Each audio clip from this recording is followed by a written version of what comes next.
আপনার জমানো টাকা কোথায় রাখলে রাতে শান্তিতে ঘুমাতে পারবেন? শেয়ার বাজার নাকি সঞ্চয়পত্র?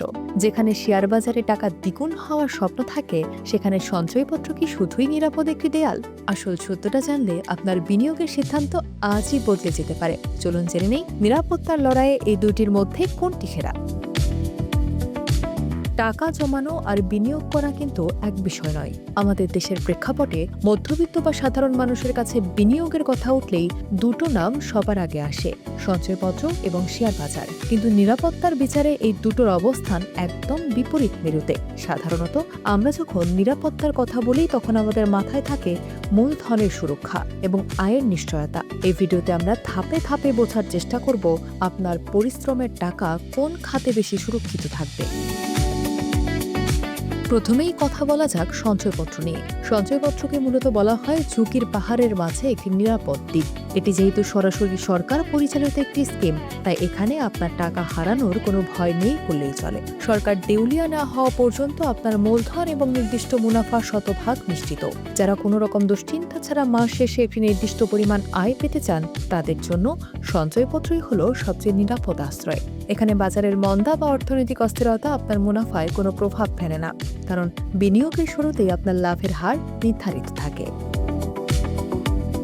অন্যদিকে শেয়ার বাজারের গল্পটা একদম আলাদা এবং কিছুটা রোমাঞ্চকর। এখানে আপনি কোনো নির্দিষ্ট স্কিমে টাকা রাখছেন না, বরং একটি ব্যবসার অংশীদার হচ্ছেন। শেয়ার বাজার কখনোই সঞ্চয়পত্রের মতো নিরাপত্তার গ্যারান্টি দেয় না। একটি কোম্পানি যদি ভালো ব্যবসা করে, তবে আপনি সঞ্চয়পত্রের তুলনায় অনেক বেশি মুনাফা পেতে পারেন। কিন্তু কোম্পানি লোকসানে পড়লে বা বাজারের পরিস্থিতি খারাপ হলে আপনার মূলধন অর্ধেক হয়ে যাওয়ার ঝুঁকিও থাকে। শেয়ার বাজারের দাম প্রতিদিন ওঠানামা করে, যাকে আমরা মার্কেট রিস্ক বলি। তাই সরাসরি নিরাপত্তার কথা ভাবলে শেয়ার বাজার কখনোই সঞ্চয়পত্রের সমকক্ষ হতে পারবে না। তবে নিরাপত্তার সংজ্ঞা কিন্তু সময়ের সাথে বদলায়। আপনি যদি দীর্ঘমেয়াদী চিন্তা করেন, তবে মুদ্রাস্ফীতি আপনার সঞ্চয়পত্রের আয়কে অনেকটা কমিয়ে দিতে পারে। আজ যে টাকা দিয়ে আপনি অনেক কিছু কিনতে পারছেন, 10 বছর পর সঞ্চয়পত্রের মুনাফা দিয়ে হয়তো তা পারবেন না। সেই তুলনায় ভালো মানের কোম্পানি বা ব্লু চিপ শেয়ারে বিনিয়োগ করলে আপনার সম্পদ মুদ্রাস্ফীতির চেয়ে দ্রুত বাড়তে পারে। তাই শেয়ার বাজার অনিরাপদ মনে হলেও সঠিক জ্ঞান এবং ধৈর্যের সাথে বিনিয়োগ করলে এটি দীর্ঘমেয়াদে বড় সম্পদ গড়ার হাতিয়ার হতে পারে। সংক্ষেপে বলতে গেলে, আপনি যদি এমন কেউ হন যার জন্য মূলধনের সুরক্ষা এবং নিয়মিত মাসিক আয় সবচেয়ে জরুরি, তবে আপনার জন্য সঞ্চয়পত্রই সবচেয়ে নিরাপদ বিকল্প। বিশেষ করে অবসরপ্রাপ্ত ব্যক্তি বা গৃহিণীদের জন্য এটি শ্রেষ্ঠ। কিন্তু আপনার বয়স যদি কম হয় এবং আপনি যদি কিছুটা ঝুঁকি নিয়ে নিজের সম্পদকে বহুগুণ বৃদ্ধি করতে চান, তবে শেয়ার বাজার আপনার জন্য।